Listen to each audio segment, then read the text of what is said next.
Have you ever been on a train? Many people take trains to travel near and far.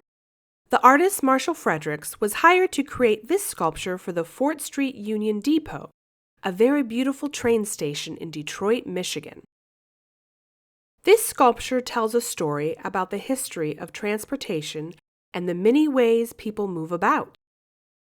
How many ways do you see to travel, ride, or move around on this sculpture?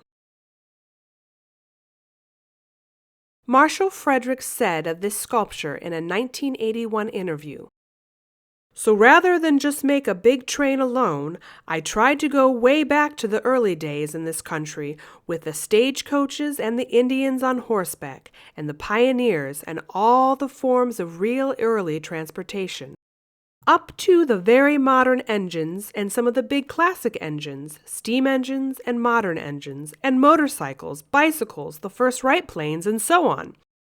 And I think that intrigues people's interest more than if it were just one thing, one train, or something.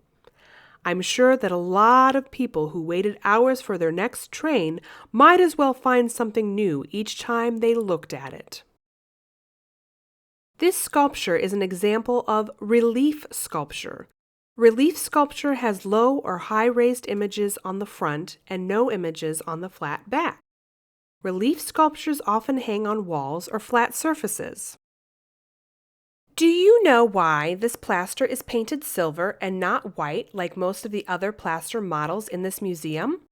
It's because Fredericks was going to cast the final in aluminum, and he wanted to see what it would look like before it was cast.